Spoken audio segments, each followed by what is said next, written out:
respected Principal, Sister Jesslyn, all the teachers and sporting staff of Little Flower School, and all my dear students, a very good morning to all of you. I would like to extend my thanks to Principal Ma'am and all the teachers that they gave me this opportunity to speak in front of all my dear students, and I will try to make this small session a little interactive, little interesting, so that at the end of the session you should gain some knowledge. Today we are going to discuss about the first aid awareness and how to manage common injuries and how to give first aid. It is beyond doubt that knowledge of first aid promotes a safer and healthier environment. Having staff and students who are well equipped with the first aid techniques or skills contribute to enhancing the safety at schools. Many school students experience accidents while they are at school. It might lead to simple injuries, serious wounds or fractures. Victim can be given first aid till you reach hospital or any doctor reaches you. It is must for teachers and students to get proper first aid training so that they can contribute to preserving lives. The topic of first aid is very exhaustive. You can speak on first aid and their sequences for like 6 to 7 hours. But in this small talk, I will cover some important points which are of practical use for the students as well as teachers. Now, where we require first aid knowledge? We require first aid knowledge in treating common wounds, bleedings, burns, heat stroke, unresponsiveness or unconscious victim, any fractures, choking, acute asthma or dog bites. We have seen recently that during this peak summer season, we have seen changes in animal behavior, and many cases of dog bite have seen. Everybody must have seen some cases of dog bite in their neighborhood. So I would like to give some information regarding dog bite. It is important to know that dog bite can cause rabies, which is 100% fatal illness. So first step is the immediate thorough wound washing with soap and water for 15 minutes and local treatment of the wound with cleaning with a betadine liquid or any antiseptic like Savlon. And there are 3 categories of dog bite wounds. First is a small touching or feeding the animal or licking on intact skin, in which we require only washing the wound. Second category is nibbling of uncovered skin or minor scratches but without any major bleeding, which require vaccination as well as washing the wound. And third is multiple transdermal bites with broken skin and large wounds, which require vaccination as well as immunoglobulin, which are injections which have to be given inside the wound. So what we don't have to do, important is everybody know that you have to wash 15 minutes, but 15 minutes is a long time. If you wash for 10 to 15 minutes, the wound virus get cleaned off easily and the chances of getting rabies is almost nil. So what you have never to do in dog bite is never stitch the wound. Do not apply haldi or oil on the wound. Do not apply any red chili or any toothpaste. Do not squeeze the wound, which increases the blood flow, and do not take any desi medication. Always give the first aid of washing the wound with soap and water. Press with a gauze piece if there is any bleeding, and you can go to your local doctor or any government hospital for the vaccination.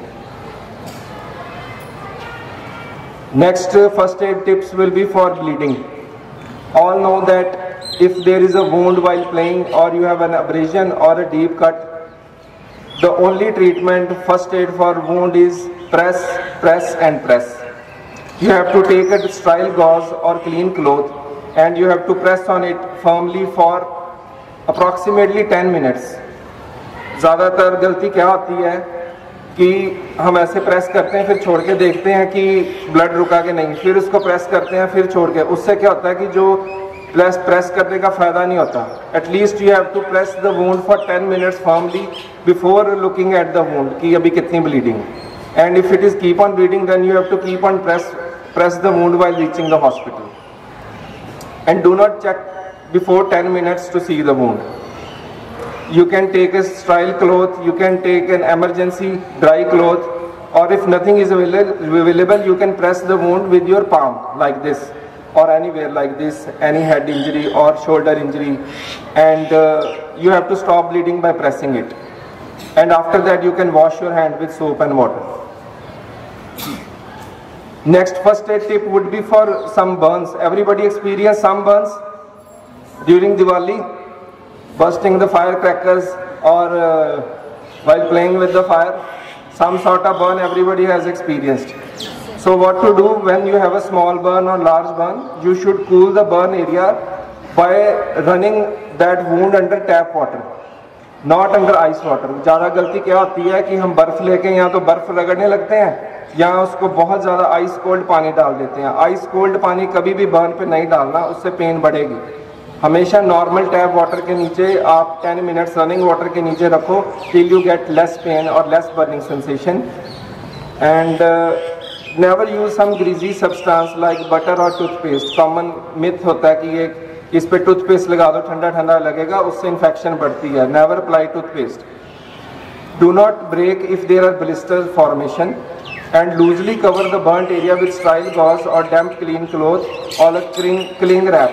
और अगर आपके पास sterile cloth है, कोई चुन्नी, कोई cotton का कपड़ा, तो उसको लूजली कवर कर दो. बहुत ज़्यादा डीप प्रेशर नहीं देना बर्न पे, बिकॉज बर्न से क्या होता है, बर्न वाला वुंड कभी बहुत ज़्यादा ब्लीड नहीं करता.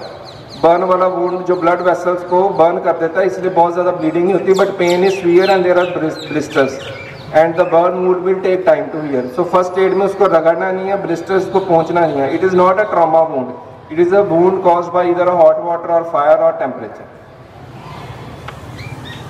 So next first aid tip is for sprain. भागते भागते किस किस को मोच आई है? ऑलमोस्ट सभी को. तो उसमें क्या करना होता है, ये नहीं कहना होता पे बच्चे को यहाँ होर चल होर चल होर चल. ठीक है. स्प्रेन का निमोनिक है RICE, RICE. It means make the patient to rest, R for rest, I for ice application. अगर आपके पास आइस पैक है वेल एंड गुड. अगर आइस पैक नहीं है तो सिंपल आइस को लेके क्लॉथ में उसको लपेट के आप वुंड के ऊपर जहाँ मोच आई है पैर में, उसके ऊपर प्रेस कर सकते हो. उससे हीमाटोमा ब्लीडिंग कम होगी अंदर जॉइंट में और उसकी पेन भी कम होगी. Third is compression. कोई भी आप क्रैप बैंडेज या इलास्टिक बैंडेज लेके उसको थोड़ा सा कंप्रेस कर सकते हो एरिया, अफेक्टेड एरिया को. Fourth is elevation, RICE. Rest, ice, compression and elevation. Limb को एलिवेट कर दो. अगर आपके पैर में मोच आ गई और अगर आप लटका के चलोगे या उसको नीचे रखोगे तो it will cause more swelling. So आपने लिम्ब को, आपने बैठना है, लिम्ब को एलिवेट करना है, आइस एप्लीकेशन करनी है फॉर 15-20 मिनट्स और उसके बाद असेस करना कि आपको किस लेवल का पेन है. Because pain can be sometime associated with hairline fracture which you have to get evaluated by going to hospital और doing an x-ray. So first aid for any मोच और sprain is rise, rest, ice, compression and elevation. Next are very common first aid phenomena, fractures or trauma. It is a very painful condition. Fracture में क्या होता है कि आपका level of pressure जो गिरने से इतना ज़्यादा होता है कि आपकी bones में break हो जाता है. So जिसकी bone में break होगा तो क्या होगा, severe pain. सबसे पहले फ्रैक्चर वाले बंदे को सबसे ज़्यादा डर होता है स्वीयर पेन का. Pain is out of proportion of the wound. आपको वुंड कोई नहीं दिखेगा, अंदर से फ्रैक्चर है, आपको लगेगा कि थोड़ी सी आर्म टेढ़ी लग रही है या लेग टेढ़ी लग रही है. उसमें सबसे पहले यूज द स्प्लिंट और broad bandages to immobilise the affected area. अगर उसमें बोन्स ब्रेक हो गई और अगर वो हिलती रही ऐसे ऐसे करके तो पेशेंट को या विक्टिम को बहुत ज़्यादा पेन होती है. तो आपने स्प्लिंट लेना. स्प्लिंट क्या होता है, कोई भी हार्ड सरफेस. अगर आपके पास प्रॉपर स्प्लिंट नहीं है अवेलेबल तो you can take 2 wooden planks and you can keep the, can I get a volunteer, any volunteer, Students. come One more. One more student. one more, you come. Don't worry, I will not create fracture. Like this is the limb. Suppose he has fallen, unfortunately, and he has extreme pain and swelling at this area. And he came rushing to me that I have a pain. So my first aid would be I can place anything like a newspaper roll or two wooden planks or anything hard surface, one on top, one on lower, and then I can cover with a crab bandage or anything, any cloth or anything, and I can tie it up so that उसका arm move ना करे. अगर उसका fracture है तो वो move ना करे, right? And help the victim to get into comfortable position and encourage them to rest and reassure them. उसको बताना भी पड़ेगा अभी भाई घबराने की कोई बात नहीं है, रोना नहीं है. अगर आपकी पेन अब ठीक है तो आप बिल्कुल ठीक हो, because it is a very scary experience. And at any first aid you have to assess the serious of the scene. अगर आपको लगता है कि बहुत ज़्यादा इंजरीज है, सबसे पहले आपने ERS एक्टिवेट करना है, emergency response system, which is 108 toll free number. आप किसी भी मोबाइल से 108 एमरजेंसी मिलाएंगे तो आपको एम्बुलेंस वगैरह नियर बाय हॉस्पिटल में छोड़ के आ सकते हैं. कि अगर आप फर्स्ट एड भी दे रहे हो उससे पहले आप ERS एक्टिवेट कर दो ताकि 15-20 मिनट उसको भी पहुंचने में लगे. So this is very important कि आप 15-20 मिनट बाद याद आया कि यार अब तो एम्बुलेंस को किसी ने फ़ोन ही नहीं किया. सो गेट योर फ्रेंड्स हेल्प कि अगर इसको चोट लगी है मैंने इसको बोल दिया कि आप फटाफट एमरजेंसी को फ़ोन करो तब तक, and call somebody for help. Suppose कि ज़्यादा इंजरीज हैं, आप अकेले मैनेज नहीं कर पा रहे हैं. And setting the scene safety is very important. If you find any unconscious victim or trauma victim near roadside or after accident, so scene safety is the first thing. You have to save yourself first before saving others' life, right? So आपने victim को अगर सड़क के बीच में है, you have to take care and you have to lift him and keep it on the side so that कि और vehicle ना आए, because जहाँ accident होता है जो पीछे से vehicle आ रहा है उसको नहीं पता भी यहाँ के accident हुआ कि नहीं हुआ, उसने अपनी speed पे ही आना है. So creating the scene safety, saving yourself first before helping other is of critical importance. अगर आप कहीं खेल रहे हैं, कोई स्कूल में कोई है तो take the patient to shade. अगर heat exhaustion है, unconsciousness है, तो take him to shade, cool him under fan, and then try to assess him कि उसका क्या हाल है. Next very important and very common scenario in this thing is fainting.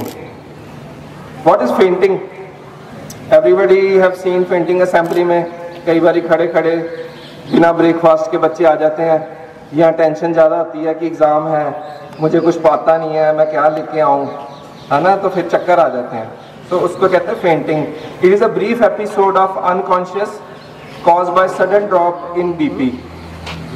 The trigger cause of fainting can be prolonged standing, extreme heat, emotional distress, anxiety or pain. What are symptoms of fainting? It is dizziness, lightheadedness, pale face, sweating, nausea, collapse and fall. जो भी बच्चा या कोई बड़ा फेंट होने से पहले आपको लगेगा उसका चेहरा थोड़ा थोड़ा सफ़ेद होना शुरू हो गया और उसको ऐसे ऐसे थोड़ा सा हिल रहा है. He is not talking properly, he is talking slurry, या उसको नौजिया हो रहा है, वॉमिटिंग का मन कर रहा है और एकदम से वो चक्कर खा के गिर जाता है due to fall in BP, और ब्रेन को जो ब्लड सप्लाई है वो कम हो जाता है फेंटिंग में, इसलिए body tends to fall down and you get loss of consciousness. Now fainting is very tricky situation. It can be cause due to simple vasovagal syncope. जैसे किसी को चक्कर आया उसको लिटाओ, क्या होता है अगर किसी को भी कोई चक्कर आया ना, पहले आपने उसको असेस करना है भी अगर पेशेंट अनकॉन्शियस हो गया कि उसकी ब्रीदिंग और हार्ट बीट चल रही है.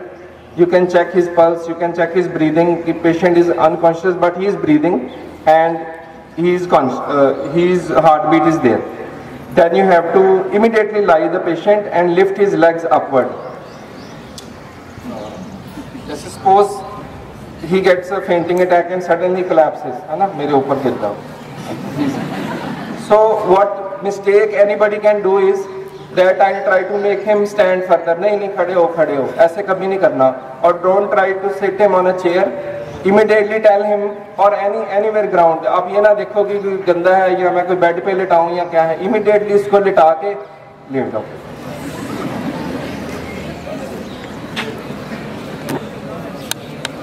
इमीडिएटली लिटा के you have to lift his legs like this.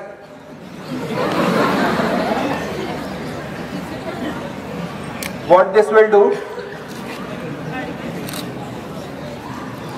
this will increase the blood flow to his brain and he will regain consciousness and he will himself say that I am feeling better, I am feeling less nauseating, मुझे जो चक्कर आ रहे थे अब नहीं आ रहे।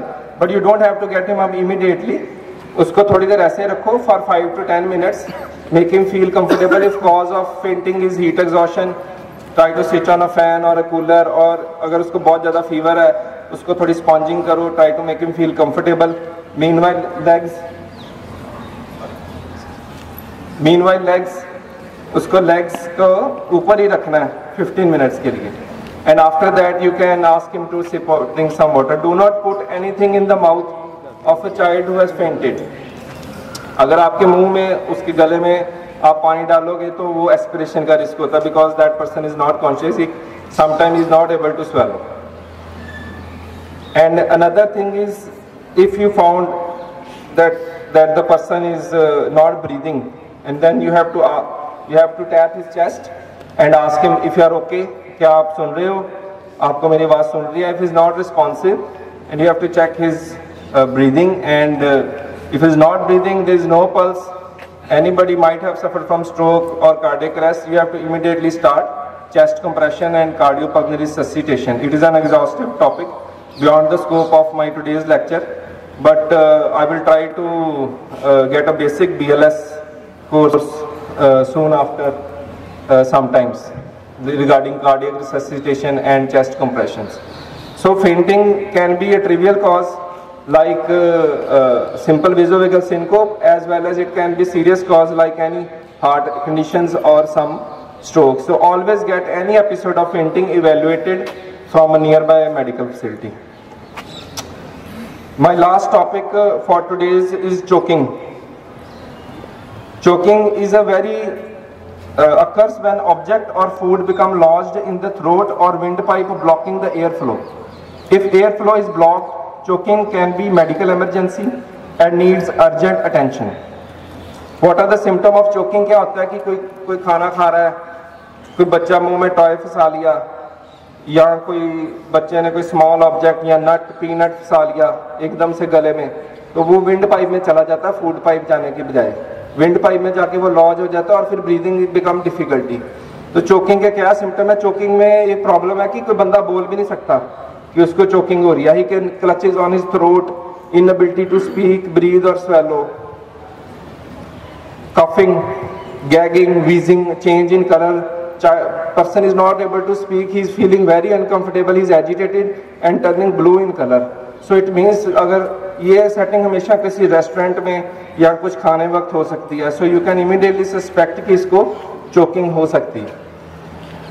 What is the treatment? आपने first aid में क्या करना है? अगर आप देखते हो कोई पर्सन को एकदम से फंस गया, अगर वो कफ कर पा रहा है तो उसको प्रमोट करना कि और कफ करके बाहर निकाल दे। If person is able to coughing, इसका मतलब कि उसको पार्शियल चोकिंग हुई है, अभी उसका कफ आ रहा है, तो उसको कहना कफ करके यहाँ पे निकाल दो, उसको बेंड ओवर करके लाइक ऐसे करके पीछे टैप करना है, and you should promote him कि कफ करके वो निकाल दे बाहर जो भी। अगर वो कफ नहीं कर पा रहा, इसका मतलब it is a complete choking, so you have to give immediate first add.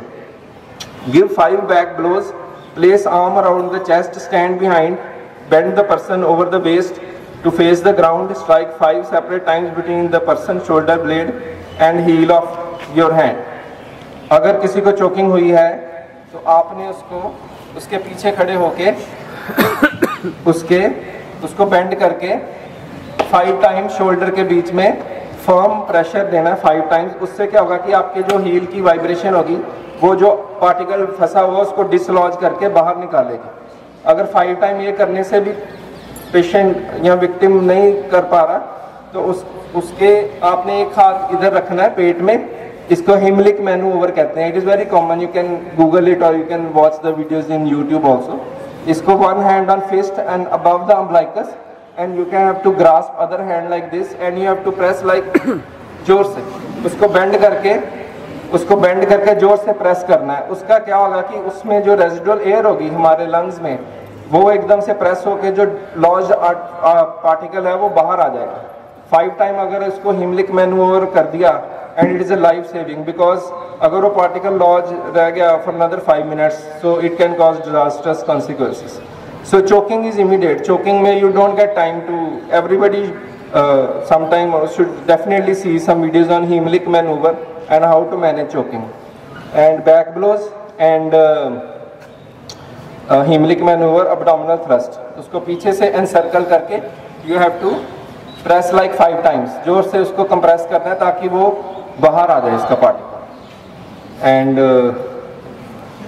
also call 108 immediately जब भी आपको victim लग रहा है। don't forget to call and activate emergency response service if you are the lone responder। आप कहीं बाहर हो, अकेले हो, पहले आपने emergency कॉल करनी है, जब तक emergency आ जाए तब तक फर्स्ट एड देनी है, ठीक है, क्योंकि जब तक और 2 बंदे आ जाएंगे तो आपकी और हेल्प कर पाएंगे विक्टिम को बचाने की, ठीक है। So any first aid you have to assess the severity, give the first aid accordingly. Simple wound, simple injury, simple bleeding, nothing to do, press press press. Fainting, lie down the patient and raise the legs, assess the cause, fracture, give splint, give some pain reliever, reassure the patient। and dog bite, you don't have to apply haldi or any desi medication, you have to wash the wound for 15 minutes।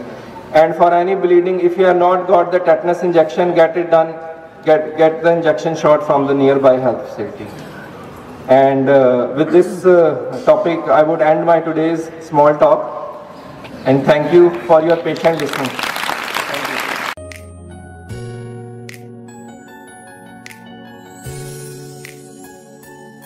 Good morning, मेरा नाम अमनदीप है और मैं Punjab fire service में job कर रहा हूँ और आज आपको fire and safety and first aid के बारे में कुछ जानकारी देंगे। सबसे पहले बात करते हैं हम फायर की। फायर क्या है? फायर एक केमिकल चेन रिएक्शन है। 3 चीज़ों के बीच में ये केमिकल रिएक्शन होता है, हीट, फ्यूल एंड ऑक्सीजन।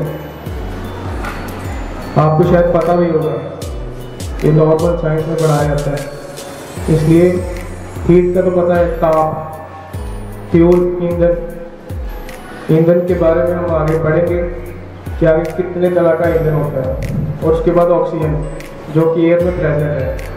अगर तीनों में से एक भी चीज़ नहीं होगी तो आग नहीं लगेगी, ठीक है। आग लगने के 3 कारण हैं, पता चल के हीट, फ्यूल एंड ऑक्सीजन। अब बुझाने के भी 3 ही मेथड हैं, cooling, smothering and starvation. Cooling आपको ठंडा करके, स्मूदरिंग आपका दम घोट के, और स्टारवेशन आपको जब ईंधन नहीं मिलेगा तो क्या होगा? स्टारवेशन, आपको भूखा मारेंगे, ठीक है। उसके बाद हम बात करते हैं फायर एक्सटिंग्विशर की। कितने तरह के फायर एक्सटिंग्विशर्स होते हैं? 5 तरह के होते हैं, water type, foam type, ABC type, CO type and vaporising liquid होता है। जो एबीसी है उसमें मोनो अमोनियम फॉस्फेट, जो फॉर्म होता है उसमें AFFF aqueous film forming foam, और जो CO2 होता है उसमें कार्बन डाइऑक्साइड गैस होती है, और वाटर वाले में वाटर। और इसको चलाने का तरीका है पास, वो भी आपको डेमोस्ट्रेट करके बताएंगे। चलाने का तरीका है पास, जो कि छोटा बच्चा भी इजीली चला सकता है। अगर तो आग इनिशियल स्टेज पे है तो आग चाय के कप से, पानी से, या आपके वाटर बॉटल में से निकला पानी, वो भी आग बुझा सकता है। तो इन केस अगर फायर हो गई है तो सबसे पहले बच्चों ने क्या करना है? टीचर्स जो भी बोलेंगे उनकी इंस्ट्रक्शंस के साथ ही बाहर आना है।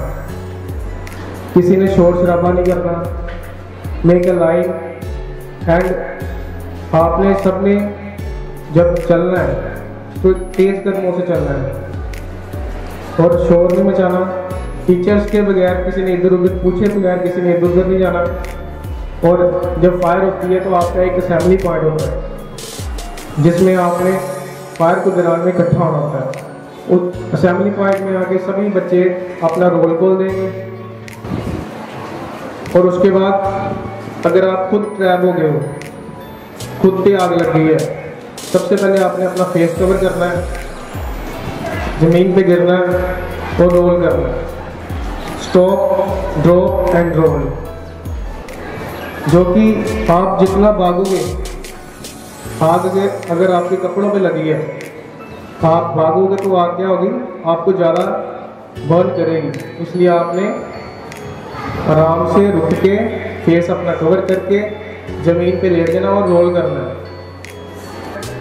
उसके बाद ये फायर एक्सटिंग्विशर पड़े हैं, इसको भी चलाओगे।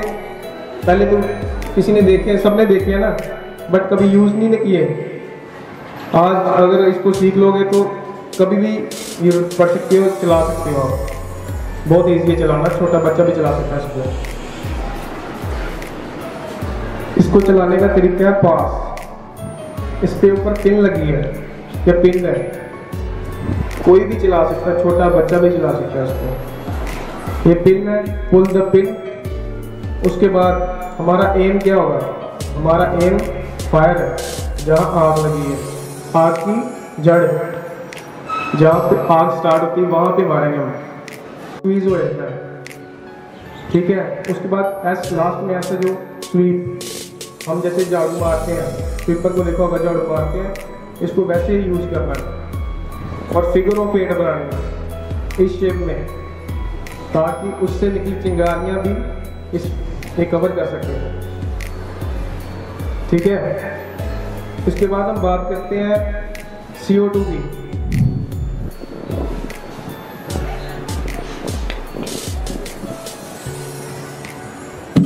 CO2 फायर एक्सटिंग्विशर की, जो इसके ऊपर ऑपरेटिंग व्हील लगा है, ये एंटी क्लॉकवाइज घूमेगा और ये इतना ठंडा है कि आपका हाथ भी चिपक जाएगा अगर आपको अच्छे तरीके से नहीं पता कैसे यूज करना है। क्योंकि ये मोनोअमोनियम फॉस्फेट है, ये केमिकल है, आपको हार्म कर सकता है। कोई भी चीज़ ज़्यादा मात्रा में इनहेल हो तो हमारी बॉडी खराब करेगी। इसलिए हमने हवा की ऑपोजिट डायरेक्शन में होकर इसको बुझाना है और हमेशा आग की तरफ हमारा मुंह रहे और एग्जिट की तरफ अपना पीठ।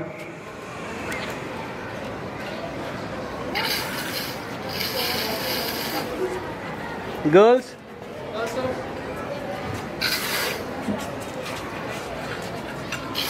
इजी है या किसी को? अब आग से डरोगे या आग को बुझाओगे?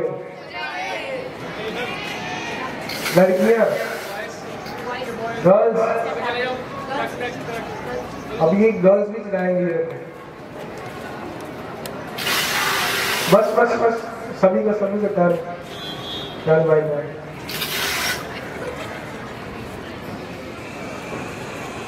ये तो बकेट है ना, अगर इसके सामने फायर होगी तो आप घबरा जाओगे इसका, बट घबराना नहीं है। जैसे यहाँ पे यूज कर रहे हैं वैसे ही वहाँ पे यूज करना है, तो आप क्या बुझ जाएगी, आपकी सूझबूझ से ही आपको बुझाना है। अगर सॉलिड में क्या था और लिक्विड में क्या होगा, flammable liquid, petrol, diesel, kerosene etcetera.